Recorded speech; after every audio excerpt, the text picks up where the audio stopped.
자, 키워드가 단순하네요. 목소리 커졌다. 그러니까 고성, 설전 이런 게 좀 상상이 되네요. 우선 첫 번째로 오늘 국토위입니다.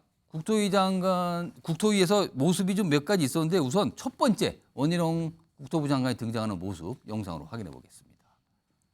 이번 국토부의 자료 공개는 대국민 거짓말 자료 공개 쇼에 불과하다. 원희룡 장관의 사과부터 받고 현안 질의를 시작해야 된다. 이 모든 사태가 이 지경까지 온 것은 이해찬 전 민주당 대표가 난데없이 이 특혜 의혹을 들고 나와서 이 민주당 당원 교육인가 그런 자리에서 했고요.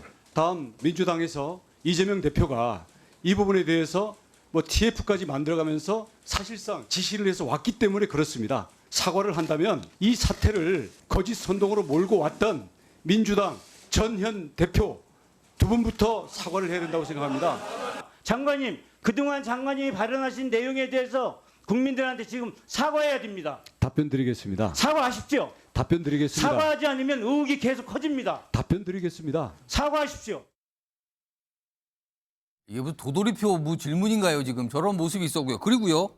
저 장면은 오늘 오전 일찍 있었고요. 시간이 조금 흐른 뒤에 약간 결이 달라진 모습이 나타납니다. 그 모습도 확인해 보시죠. 조금 전 심상정 의원님께서 자료 요청하신 거 월간 진도 보고서 저 들고 있습니다. 이게 왜 없습니까? 이거 없습니까? 국토부는 없어요? 왜 저는 들고 있는 게 장관님께 없습니까?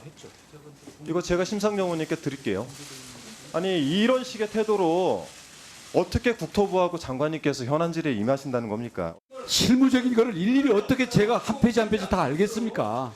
장관이 지금 큰 소리 할 때입니까? 자료 조사도 뭐 차별해요? 큰 당 작은 당? 그저 언제부터 요구했는데 없다고 합니까? 이런 식으로 장관이 국정을 운영하니까 의혹만 눈덩이처럼 커지는 겁니다. 사과하세요. 당장 주세요. 죄송하다는 말씀 한마디 하신다. 예, 빠진 부분들에서 죄송합니다. 심 의원님 그런 차별은 아닙니다. 그 부분은 오해를 푸십시오. 사과하세요. 사과했습니다.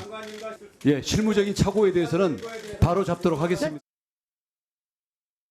이 영상에서는 사과한다는 얘기가 나왔고요. 앞에서는 왜 사과를 합니까라고 다른 분부터 하세요 이렇게 나왔는데 약간 달라진 분위기였죠. 자료 제출 문제였습니다.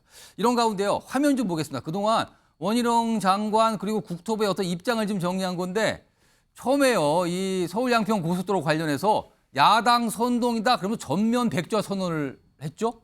발칵했습니다. 깜짝 놀랐고요. 그리고요. 다시 한번 입장이 나왔는데 야당에서 사과하면 재추진 가능하다. 이런 입장을 냈죠. 그리고요. 얼마 전에 국토부가 이 백좌 선언, 장관이 한 백좌 선언이 일종의 충격요법이다. 이것도 좀 여러 가지 말이 나왔는데 그리고 오늘 원희룡 장관은 이 충격요법이라는 이 표현에 대해서 관계 직원의 부적절한 발언이다. 이건 좀 약간 뒤로 물러났습니다. 그리고 의혹이 멈추면 오늘이라도 추진하겠다. 다시 한번 좀 밝혔습니다. 뭔가 좀 변화가 조금씩 보이죠? 자, 김영주 전 의원님. 네.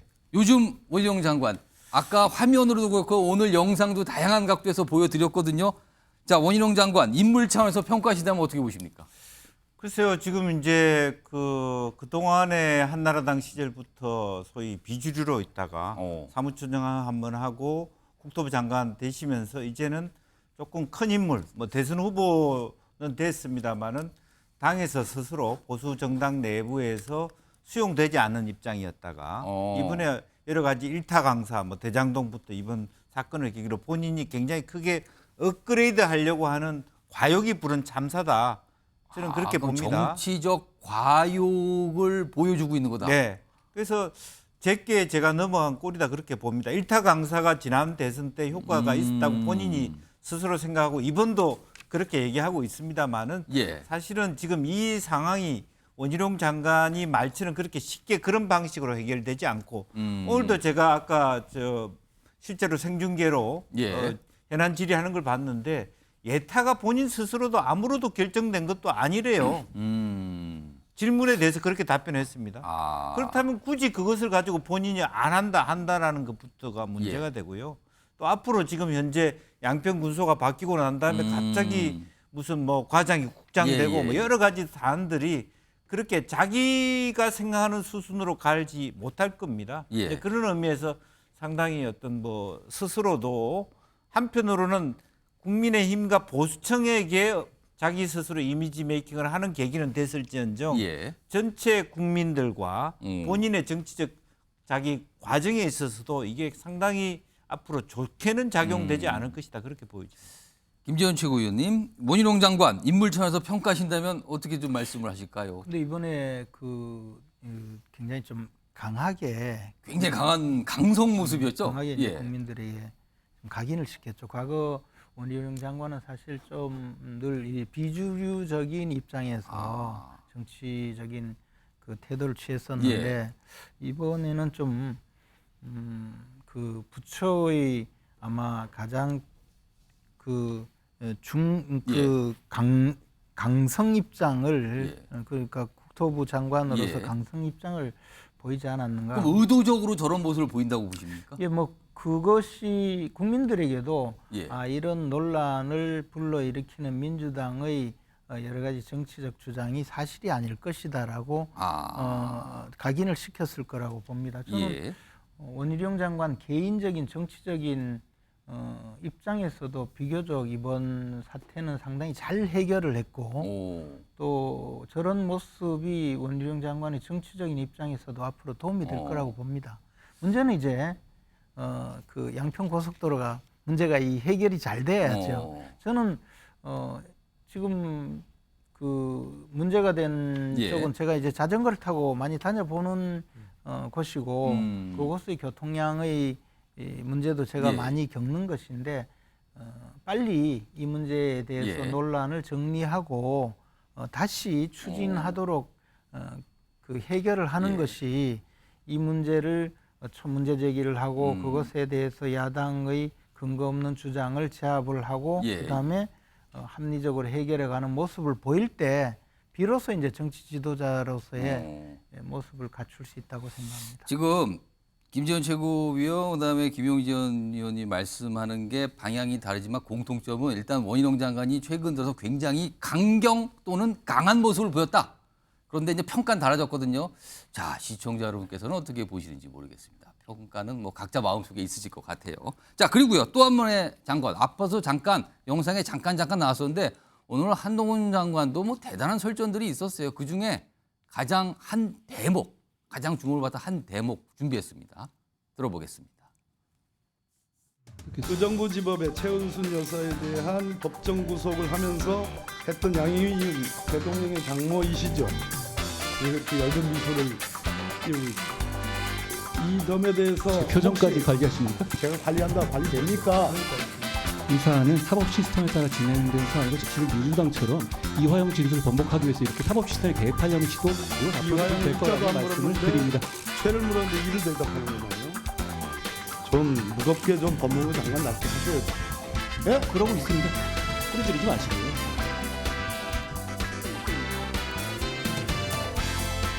일국의 법무부 장관은 장관이 갖고 있는 권한과 특임 때문에 위원이 훈계를 들어온 것은 아니고요. 훈계 질문을 해주시면 아닙니다. 됩니다. 나라를 세워서 이 나라 국민을 위해서 그런 말씀입니다.